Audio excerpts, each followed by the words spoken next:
So I want to welcome all of you to the presentation this evening, and it's very nice that all of you came out in the rain and the cold.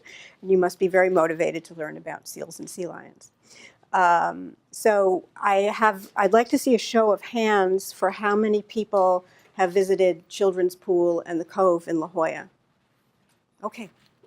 And if you've noticed, there's a difference between the way the harbor seals at Children's Pool space themselves and the sea lions at the Cove space themselves piled on top of each other. You guys are kind of more like harbor seals tonight because you're in little groups and then you have a lot of space and little groups and a little bit of space. And what's interesting about that is that's a social spacing kind of preference that people make, that animals make, that within an animal, wildlife, or domestic animal culture, that's one of the things we note about animal behavior is how the individual animals space themselves. So what we're going to be talking about tonight is marine mammals, mostly seals and sea lions, a little bit about whales and dolphins, and some community opportunities if people want to get more involved, either on an education basis, on a volunteer basis, different kinds of groups that do different things, different kinds of projects and activities. So we'll talk a little bit about that.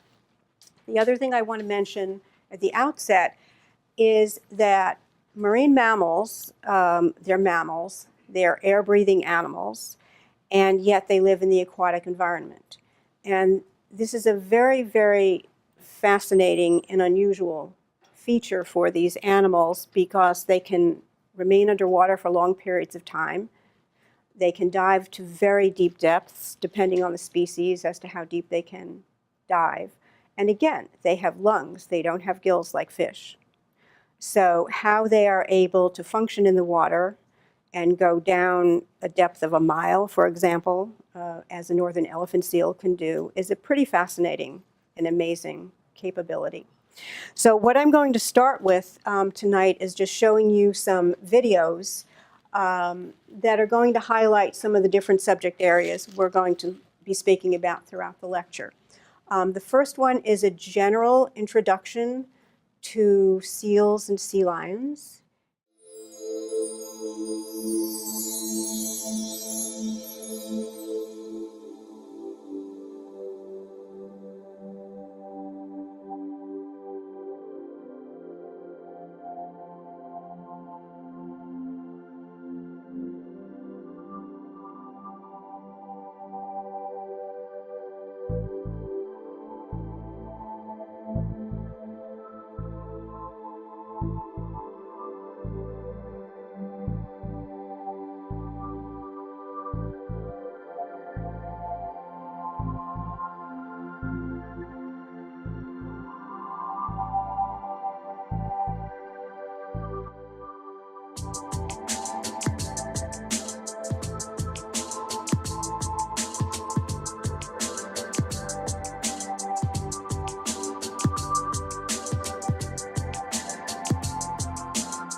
So we're talking about organizations.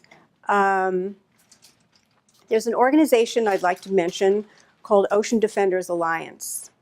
What they do is they look at all the debris off the coast, discarded fishing gear, discarded batteries, tires, all kinds of nasty things that end up in the ocean. And they have volunteers who go out and collect that debris, try to clean up the habitats so that fish and other wildlife have a more natural and safe environment for living. So we will start with that one.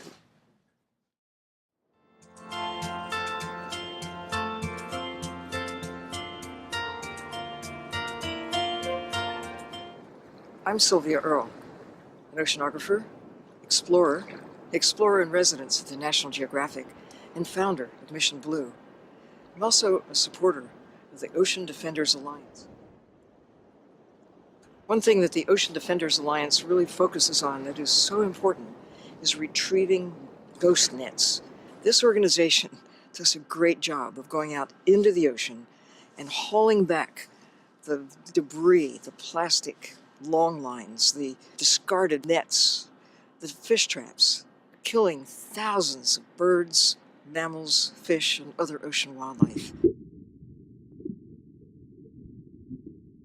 We have to give back to the ocean.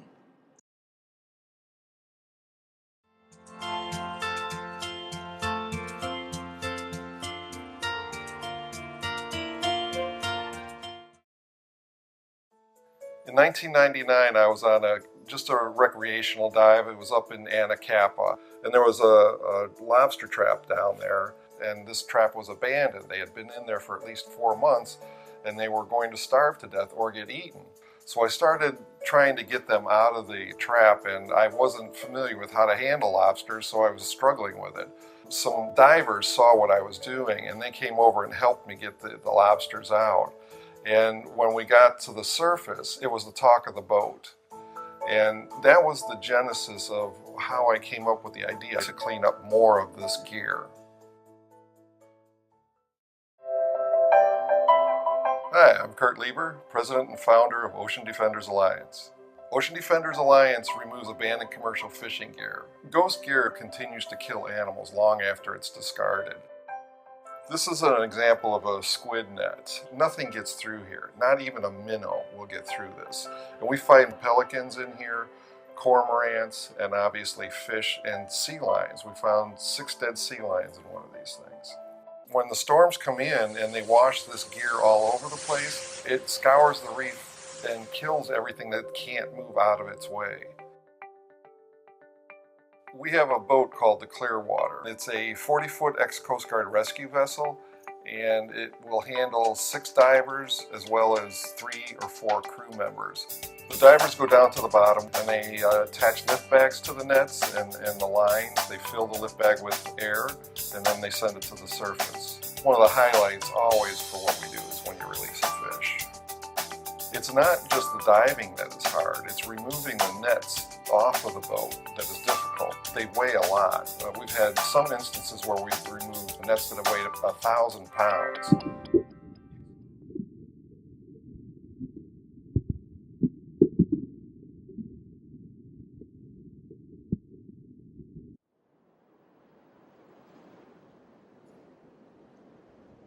One of the most rewarding things about what we're doing is going back to an area where we've been working for sometimes years and going back and seeing huge fish that hadn't been there before we started working on them.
Okay, that's an example of one organization, a nonprofit organization that takes volunteers, whether divers or people doing other kinds of things, and that's a community effort trying to address something that has to do with science, marine mammals, and ocean wildlife. So we're now going to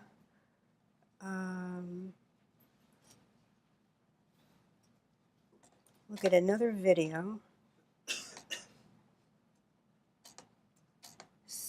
And we're going to take a look at mother and baby seals.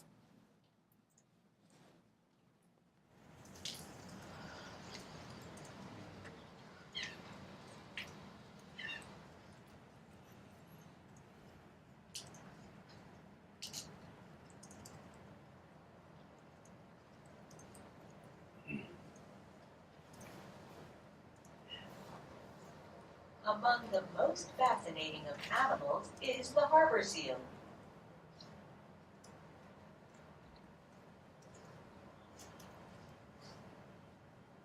Harbor seals are marine mammals that belong to the suborder of pinnipeds.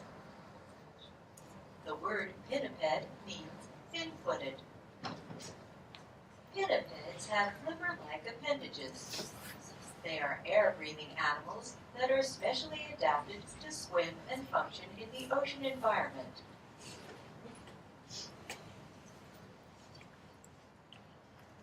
Harbor seals are a near-shore coastal species that does not migrate.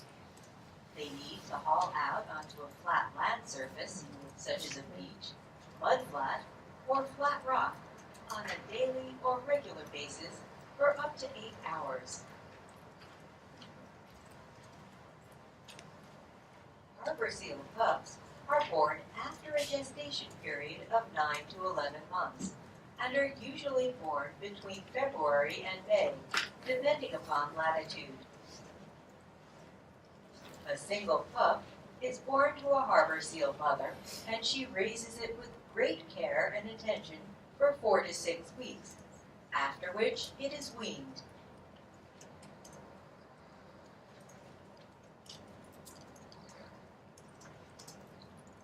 Harbor seals are a shy, timid species that is easily frightened and disturbed. Mother seals are very protective of their young. When pups are first born, they nuzzle the pup to establish a tactile and olfactory bond. They frequently kiss or press noses to continue this bond while on land and in the water.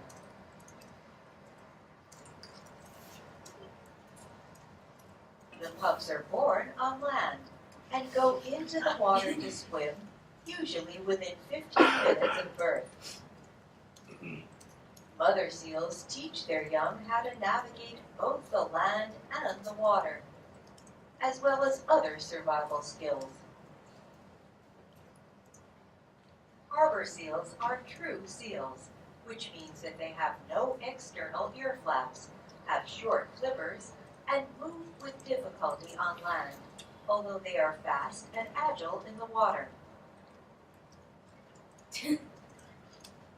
Understanding the behavior and biology of marine mammals such as harbor seals is essential to understanding how to protect the ecosystems in which they live, and thereby to help protect coastal and near-shore land environments and habitat.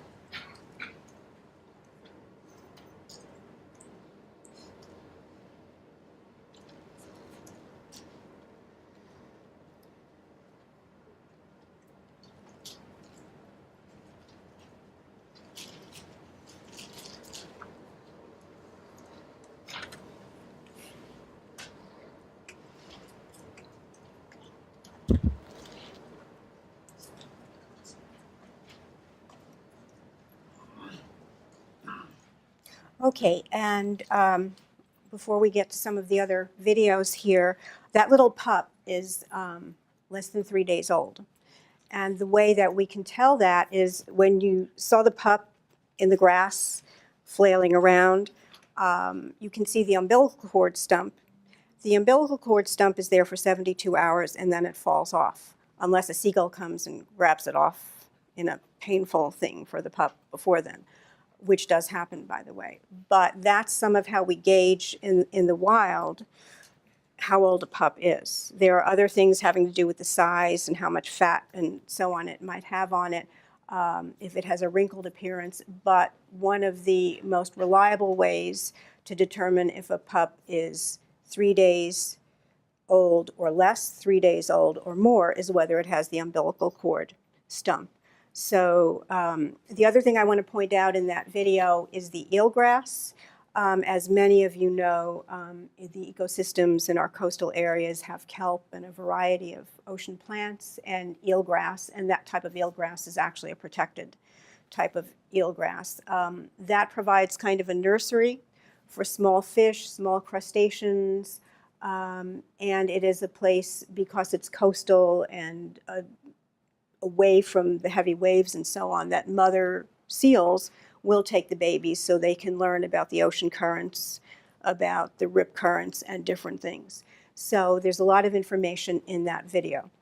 I'm going to show you one now that is unfortunately not very good in terms of technical quality, but it shows something about social behavior of pups and mothers. Harbor seal pups don't really associate with other pups. They pretty much pay attention to mom. That's how their culture, their social structure is set up. Some of them are pretty compliant. They're paying attention to mom all the time. Some of them have a mind of their own, little Dennis the Menace type of pups. And the two that I'm going to show you here, and again, I apologize, the quality of the footage isn't that good, but the content is important to show that there's a variation in personality, even in wildlife. So there are two rambunctious pups that you will see with mom trying to get them out of the water, and the pups are not having any of it. So, little toddler behavior.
wildlife has a life. They have a social life. They have complex things that they're involved with, and that's the comical side of it because they have a tough side to deal with as well.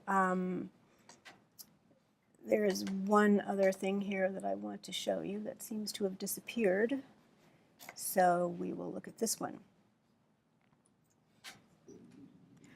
This is a leopard seal in Antarctica.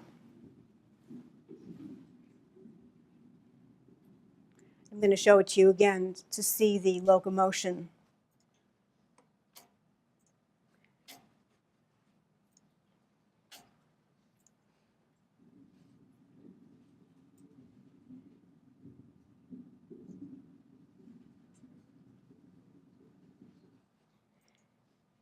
And as some of you may know, we sometimes have elephant seals, young elephant seals that are migrating seals that stop by, and this is a young elephant seal at the cove in La Jolla.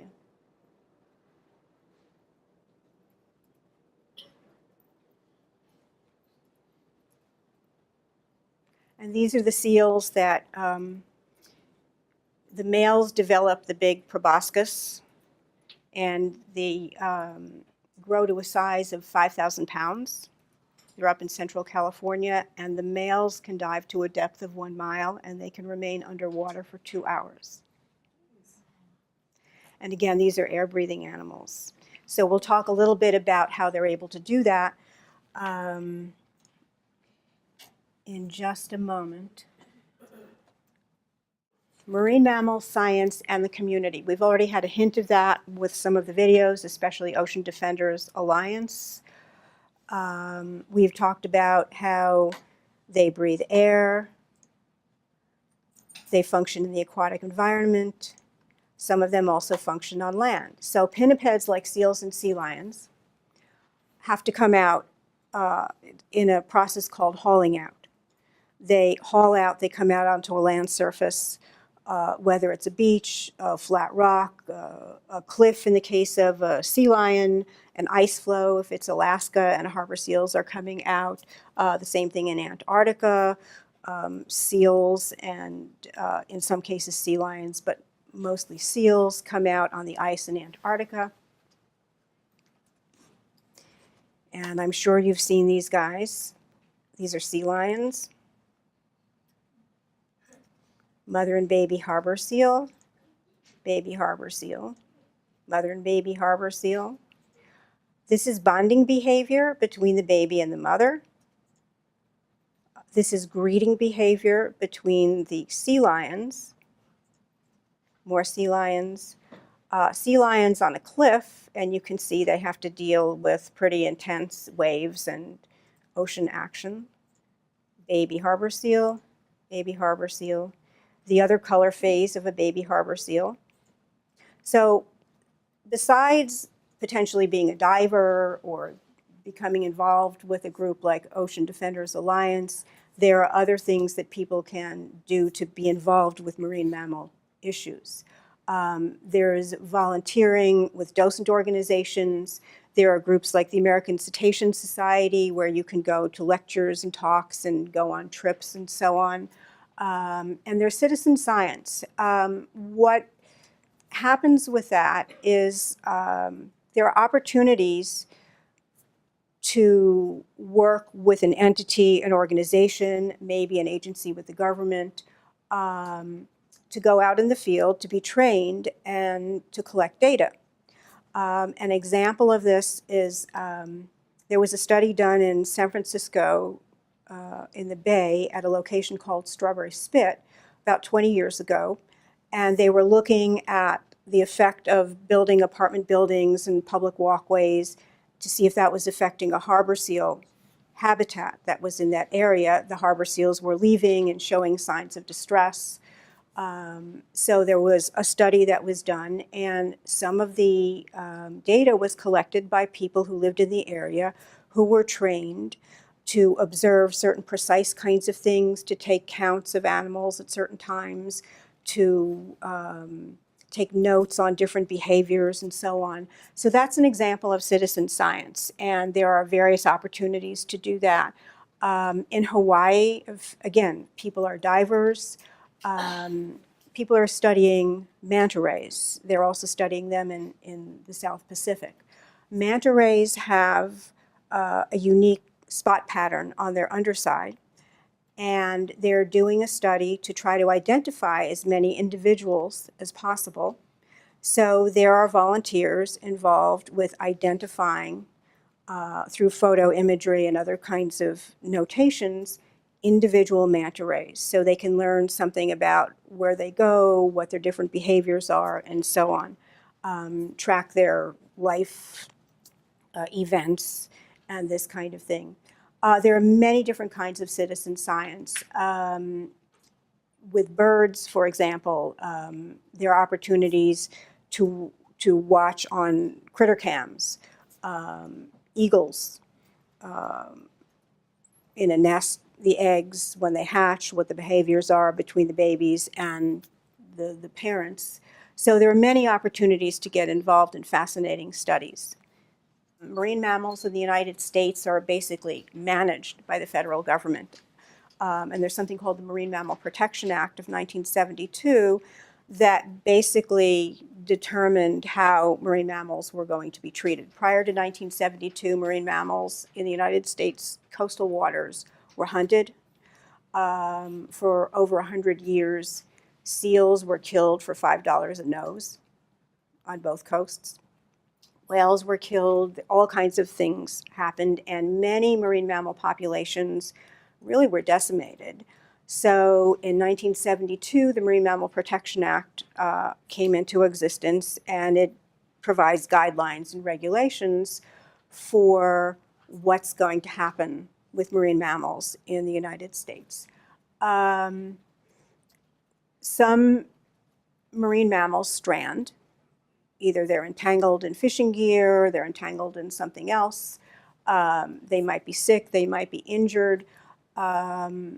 Different rescue and rehabilitation organizations take care of these animals and have to follow certain rules. And these organizations have to be permitted by the federal government.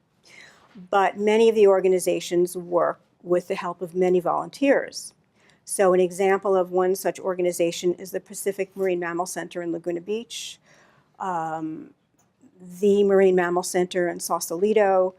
All of these organizations are part of what's called the Stranding Network. And as you go up and down the coast, the different counties or different areas along the coast, both coasts of the United States and also other areas, basically, depending upon where you are, there's a different stranding facility that will manage animals that are having a problem and presenting in this way and beach themselves. And many of these groups and organizations also, again, rely very heavily on volunteers to go and observe an animal that's been reported. They're trained in some cases to go out and pick up the animal. And again, this is all done with permits that the organization has from the federal government. But that's another great opportunity for people who want to do something as a constructive activity with marine mammals. There are opportunities for ecotourism. There are other kinds of wildlife rescue groups, such as Project Wildlife and Wildlife Assist in San Diego County. We also are very lucky to have scientific conferences that come here. The Society for Marine Mammalogy was here some number of years ago. That's one of the biggest organizations in the world that presents many scientific papers and has a lot of projects going on for students as well as faculty and so on. And they were here for a 5-day conference some number of years ago. But there are many organizations like that that bring many professionals and experts together for conferences, and that's something else that you can learn about and attend, and they're fascinating. They have workshops where people can participate, ask questions, and so on. There's another group that I would recommend to all of you, which is the American Cetacean Society, for people who are interested in whales and dolphins. There's a wonderful San Diego chapter, and they have regular meetings. That's another opportunity to go and hear speakers, learn about the different projects and activities that they have going on. Even if you're not going to volunteer with a rehab center, many of these rehab centers do have tours. They're open to the public. And also you can book a tour and get a behind-the-scenes look and see some of how they take care of the animals. Again, seals and sea lions are pinnipeds. The word pinniped means fin-footed, so we see the little flippers. That's what they are. And that group includes seals, sea lions, and walruses. Cetaceans, whales, and dolphins stay in the water. Pinnipeds have to come out of the water, and they have to come out of the water for really critically important physiological reasons. One is they just have to rest. They have fur. Whales and dolphins don't have fur. Secondly, because of their unique anatomy and physiology, they have to warm their bodies. They have a very thick blubber layer, but they do have to come out and warm their bodies. Another reason that they have to come out and rest on land is they have to reoxygenate their blood. Part of how they are able to dive and to remain underwater for extended periods of time and dive to different depths is that they carry a lot more oxygen in their blood than humans and other terrestrial animals. So as an example, harbor seals carry 4 times as much oxygen in their hemoglobin, the way their hemoglobin is constructed, than humans. So they're carrying a store of oxygen. And when they're on land, they are basically refilling their oxygen tanks.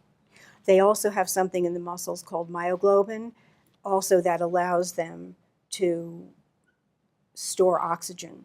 So that is basically their scuba gear, when, in a physiological sense, when they're underwater. Seals and sea lions, 2 different groups. Actually, they're cousins in a way, but they have different evolutionary paths. So seals basically developed from weasels and other kinds of land animals. Sea lions developed from bears. So they have some relationship, some similarities, and some things very different. So the 2 types are phocids, or true seals, and harbor seals, such as you see at the children's pool. Those are phocids, or true seals. They have little holes on the side of their head. That's their ear area. By comparison, a sea lion has a flap, an ear flap. So that's one of the ways you can tell a seal as opposed to a sea lion. Seals or phocids have tiny little flippers, and they have to drag themselves on land. Sea lions have those big flippers, and they propel themselves differently on land and on the water. Sea lions actually can rotate their hips in the back so that when they're in the water swimming, their body is in a certain kind of configuration. When they come out on land, they rotate their hips, and that's how they're able to walk and lift themselves up on those big flippers. So there are quite a few differences. Sea lions tend to not dive as deeply because of their physiology and also what they eat and what their various habits are. So they're more surface animals. Phocids are the ones that dive with, for example, northern elephant seals, they'll dive to 1 mile. Harbor seals will dive typically to 500 feet, and they can remain underwater for 30 minutes. There are people who've noted that harbor seals in certain parts of the world can dive to a depth of 2,000 feet. So again, this is part of why these animals are incredibly fascinating, because we look at them on land and it's a furry animal and it's breathing the air and it's kind of doing terrestrial kinds of things. But once they get in the water, they're doing very, very different kinds of things. So there are a lot of challenges that these guys face, and it's wonderful to watch them being cute with their moms. One thing I want to say about harbor seals and birthing is that the gestation period for harbor seals is between 9 and 11 months. So they have something called delayed implantation. That means when the egg is fertilized, it may not implant immediately, it might float around in the uterus, and that's why it will be somewhere between 9 and 11 months for the gestation period. And a reproductively active female will give birth just to one pup a year for a certain number of years. The pups are between 18 and 24 pounds, more or less, when they're born.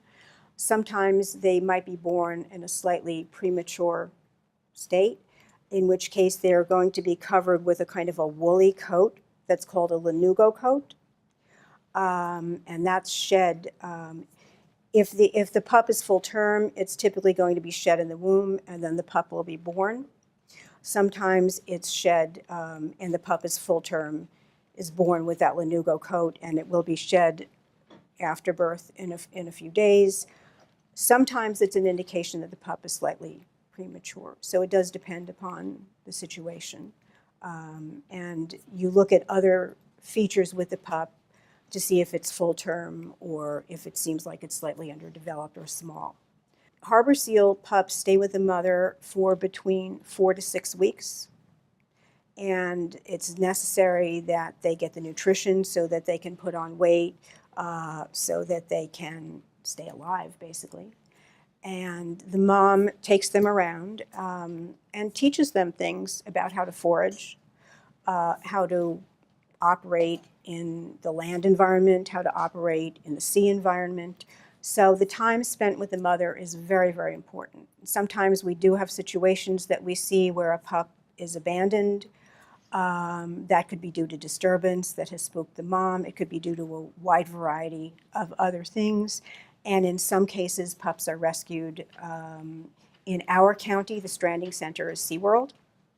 So if you see a distressed, either a baby animal or an entangled animal, entangled adult, SeaWorld is the stranding center for San Diego County, and those are the people to contact if you want to do something to help the animal. Sea lions, the pups stay with the mothers for between 8 months and a year. So they have a different learning curve and a different nutrition curve with their mothers. And most sea lions, California sea lions, are born out in the Channel Islands. And then sometimes they, at different life stages, make it over to the mainland and have different colonies. Where the animals come out of the water and rest is called a haul-out site, and that activity is called hauling out. If it's a location where pups are being born and raised, it's also called a rookery. So some haul-out sites are just for resting and all these other functions that I've mentioned. Some of them also are for birthing and for nursing the pup and raising the pup, and those are rookeries. So when pinnipeds are in the water, they're foraging. They're engaged in courtship at certain seasonal times. With harbor seals, the way they do this is they slap the water with their front flippers. They put on elaborate displays of slapping the water with their tails. Each species has a different way of engaging in courtship. Many pinnipeds actually mate on land rather than in the water. Harbor seals are a little bit more unique in that they mate in the water and engage in the courtship in the water. Here we have harbor seals spaced out, kind of like you guys. Again, sea lions tend to pile on top of each other. Again, coastal pinnipeds. Now, elephant seals and other types of pinnipeds are not coastal. Harbor seals, California sea lions, Steller sea lions, monk seals, many of these are coastal. So they live near the shore. They don't really venture that far. They might travel, say, between the Channel Islands and the mainland, back and forth. The pelagic seals and sea lions only haul out seasonally. And they are really very amazing, again, with their physiology. So elephant seals go out to sea for months at a time, come back to land basically twice a year, but spend most of their time at sea. Fur seals actually are sea lions, and they similarly spend most of their time at sea. One of the things we know about haul out is that for the coastal pinnipeds, it is really critical to their survival. And studies have been done with captive harbor seals that basically prove this point. There's a study where the harbor seals basically were deprived in a captive setting of an opportunity to haul out. And then after some period of time, they were allowed to haul out again in this captive setting. And what they did was they made up in good measure for the lost time, which would suggest that this is really critical to their survival. They really need to be able to reoxygenate their blood. They need to rest. They need to manage their temperature and so on. Typically, it's going to be coming and going throughout the day, but it's going to be usually a total of about 8 hours. And it would be the same for harbor seals. They typically will need to haul out a total of about 8 hours a day. You know, with mothers and pups, that's going to be a little bit different. They might need to be hauled out a little bit longer because they have to nurse and the pup can't stay in the water that long.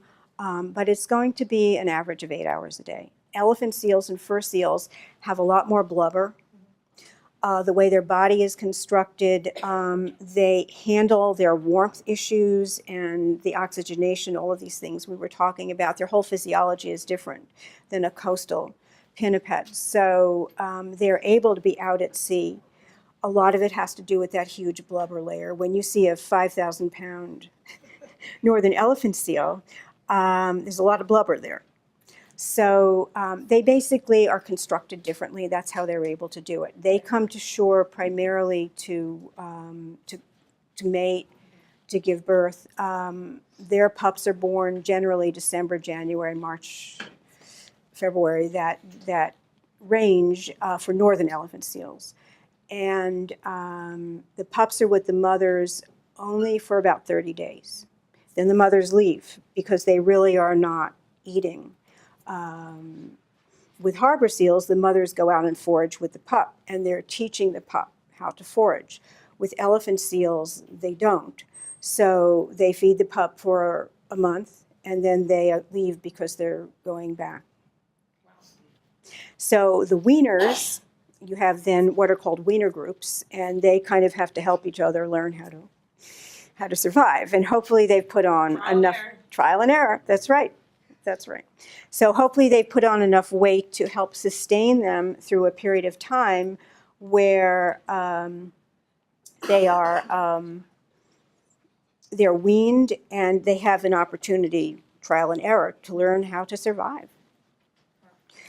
Now, one of the things, you know, related to that is, let's say you have a pup that's been rescued, young, maybe not weaned yet, maybe has just been weaned, is in a rescue center, but really hasn't learned how to feed itself.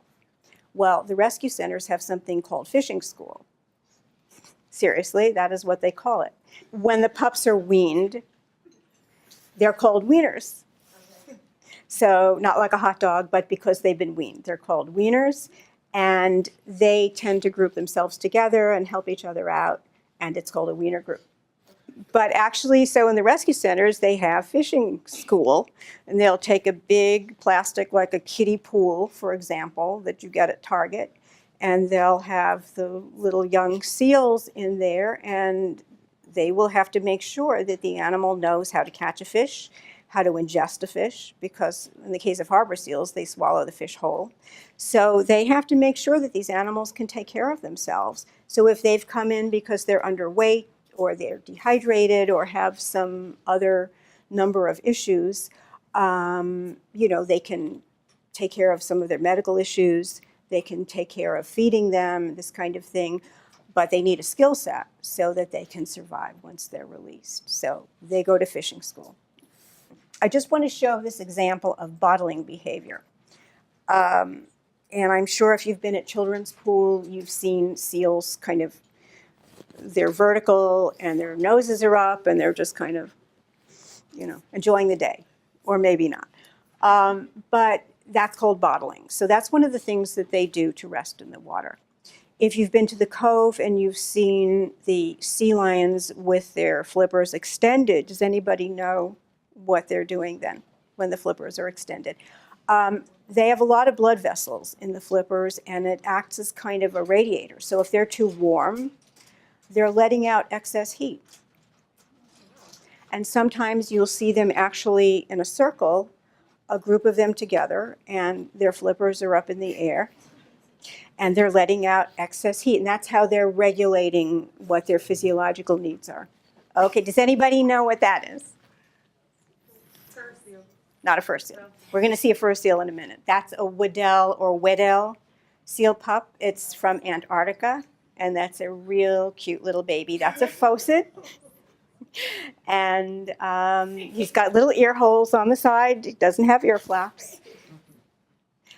Weddell seals are really, really fascinating. There's some very interesting studies going on currently about some of their capabilities. So they haul out on the ice in Antarctica, and then they swim under the ice.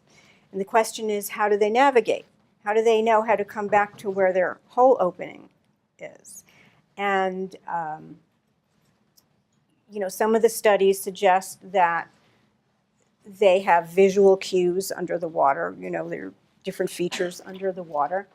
There are other suggestions that are being looked at that they are using either the Earth's magnetic field that somehow they can perceive in some way, or other types of electrical or magnetic signals that help them to navigate and to know where they are underwater. So they're really, really fascinating studies going on. And again, these animals that live in such varied climates and conditions have very specialized adaptations that basically allow them to survive. The deepest diving marine mammals in the world are the northern elephant seals. And in the whale world, it would be sperm whales. And I don't think that sperm whales go down a mile. I'd have to look that up, but pretty darn close. Okay, here's an example of a lanugo coat. So you can see the head of the seal, you see the features and the spots and so on, and on the front flipper you can see a little bit of the silver fur with the black spots. But the rest of the body is kind of more monotone. That's the lanugo coat. That's wrinkled up there, and that's what's going to fall off, and then the pup is going to be spotted all over when it falls off. So that's a typical coloration of a lanugo coat. Okay, here we have an example again of bonding behavior. So these again are harbor seals, and the mother and pup are touching noses. That's part of how they bond. It's olfactory, and it's also tactile. And again, you see they have the little ear holes.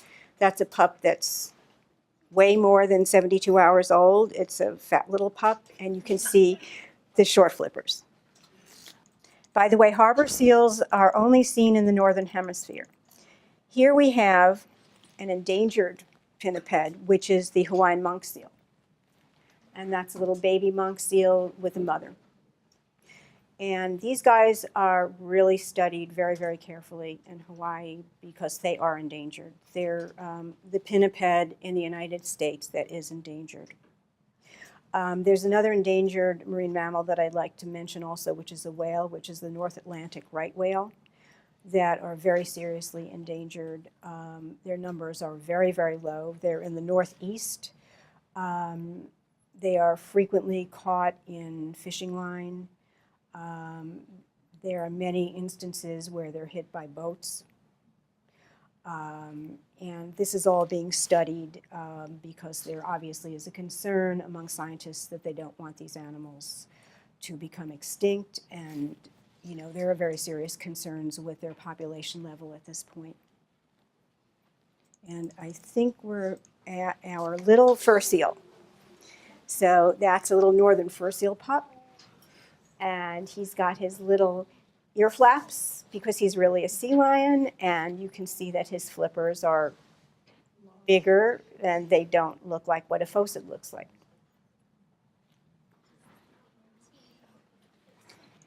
And again, we have sea lion, big flippers, sea lion, big flippers, sea lion, big flippers, sea lion with his little ear flaps. Another thing I want to do is speak a little bit to the point of vocalization. These animals are all very social. Harbor seals have a kind of a quiet, timid way that they operate, but they do have vocalizations, and that's how they communicate. The mother and pup have certain sounds, particularly the pup will make certain sounds. The mother will recognize her own pup and the unique sounds that it makes. They have grunts and growls and different noises like that. But one of the very fascinating things that's been studied about them is they have very complex vocalizations underwater. And the acoustical patterns of the way they emit sounds underwater have been studied, and what scientists are looking at is whether that is in some way correlated with where an animal is in a social structure. And it does appear that certain types of sounds are made by a higher up animal in the social structure, and when that animal emits certain combination of sounds, the animals lower on the pecking order are going to respond to that animal in its location differently. There are different kinds of roars and rumbles and grumbles, and they have, if you looked at it on an oscilloscope, you'd see a certain combination of amplitudes and frequencies and so on.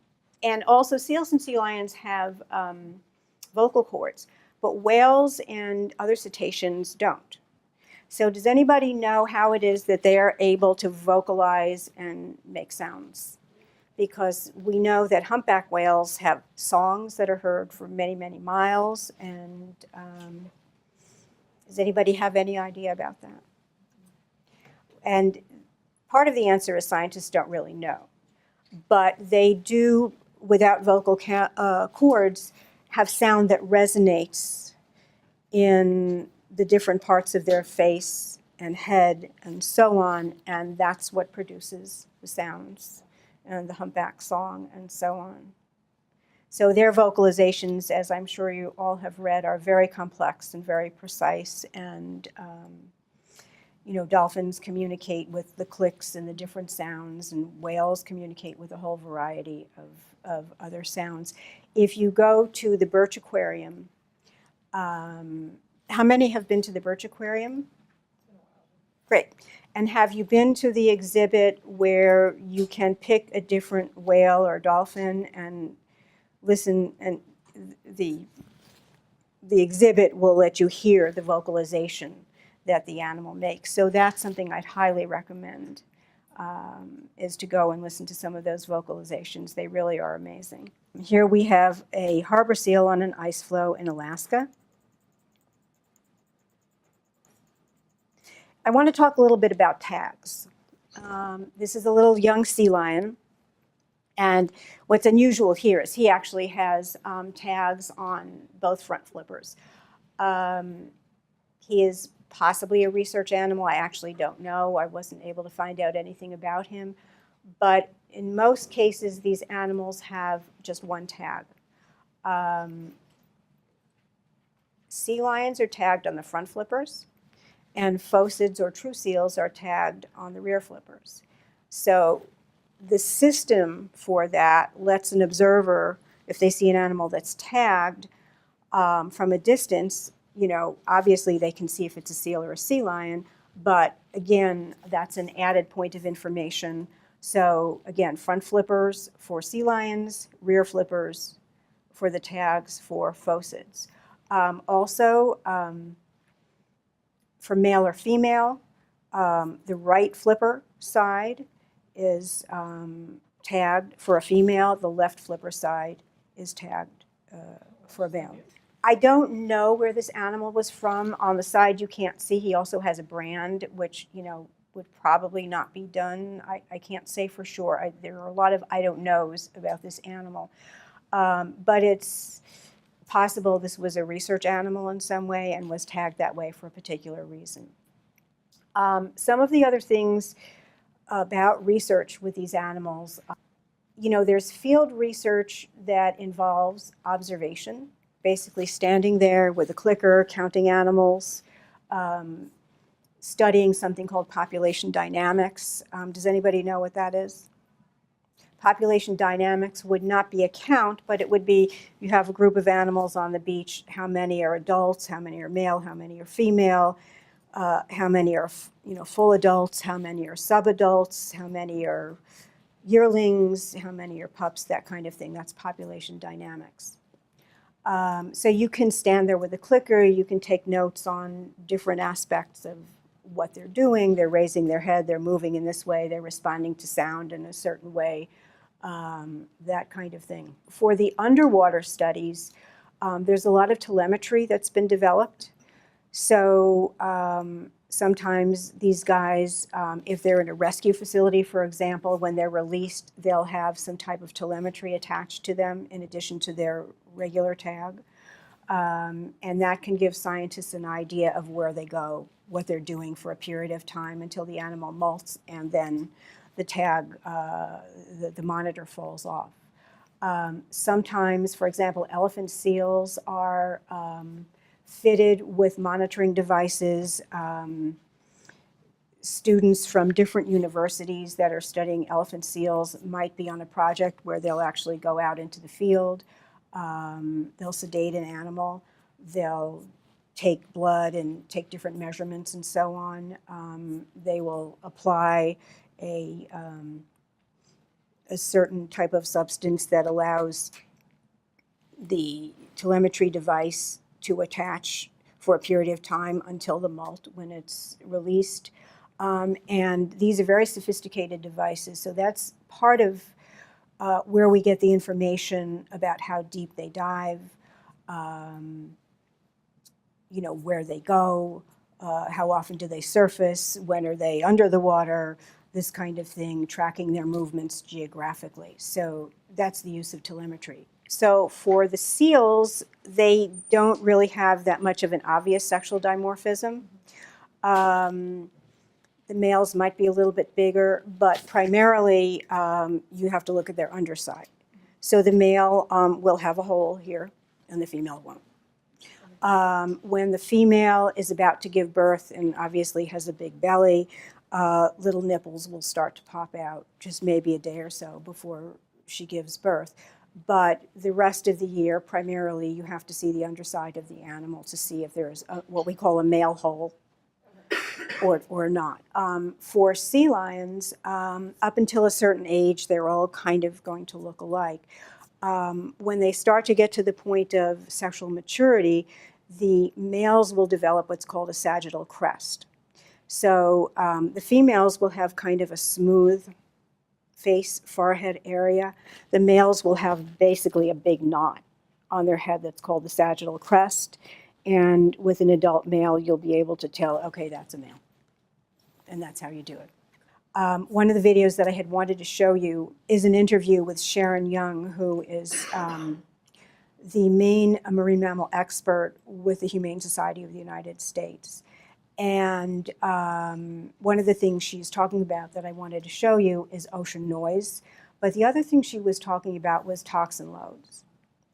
And when animals strand, it could be due to entanglement, They might have an injury, they might have a shark bite. In many cases, they strand due to illness of some kind. One of the things that's being studied now are a lot of the diseases that are showing up in sea lions, a lot of cancers, a lot of other things like that. So when the animals strand, veterinarians have a chance not only to help that animal, but to try to learn about these trends that may be going on in the environment and see if those are related to health patterns. In the San Francisco Bay Area, there is something called redcoat harbor seals. Is anybody familiar with that? Okay, redcoats, basically the head and the neck area are kind of a rusty red because they literally have iron oxides on their fur. And scientists are studying this to see why that is. There are studies going on to see if there are certain pollutants in the water or in the food supply that certain animals are sensitive to. That's why they develop that coat. Again, these are works in progress. These are the kinds of questions that scientists are asking about these animals because these animals are considered in some ways indicators of what's going on in the ocean, what's going on in the ocean environment. And these are some of the questions that scientists still have. So I want to get down here and show you some environmental concerns, some of what's going on in the ocean. And I'm sure you've all heard of the Pacific Garbage Patch. Who has heard of the Pacific Garbage Patch? Okay, so out in the middle of the Pacific, there's an area that covers many, many acres and is really quite deep. It's just a collection of plastic and garbage and stuff that the currents have brought into this one area. And it's part of the environmental hazards that all of these animals have to contend with if they're in those areas. I want to show you some rather important pictures, though, that the coastal pinnipeds show us. This is part of, does anybody know what that gull is doing? Well, the placenta. So when the harbor seals give birth on the beach and there's an afterbirth delivered, the gulls come and basically they take care of it. We have a little baby sea lion, and he might be a little bit underweight, but you see all that stuff on his head? And that's tar. So the tar could be along the Pacific coast from one of two sources. One could be an oil spill, but also it could be natural. And they'd have to do a forensic test on that particular tar to find out, because there are petrochemical seeps off the coast of Santa Barbara. So if this animal has been in that area, they could have acquired the tar on their fur naturally from that geological situation. So, you know, the pups are very cute. It's very endearing to watch these animals, but here we have an example of a fishing line cutting into that animal. But these animals have a really, really tough life. And one of the things I want to wrap up with here, and then I'll find these final pictures, is that people see them on the beach and they think, oh, look at that animal, he's got the life, he's living on the beach in La Jolla, you know, or wherever it happens to be. These animals have a really tough life. They have predators going after them. They have issues with food supply. A number of years ago, we had what's called a UME with the unusual mortality event with sea lions, where we had lots of baby sea lions coming ashore, very skinny, many of them dying because there was an issue with their food supply. We have pollution, chemical pollution, we have noise pollution, we have entanglement, we have propeller wounds on animals, we have boat strikes on animals. We have many things in the environment having their food supply change, move to another location, whatever. So these animals have a pretty tough life. And one of the things I'd like to leave you with is just the idea that their life is very complex. The world that they live in is very complex. They're living in two worlds. They're living on land and they're living in the water. And I just would like to share this sense of having an appreciation of the many things that they have to deal with on a daily basis in what is a normal, life for themselves.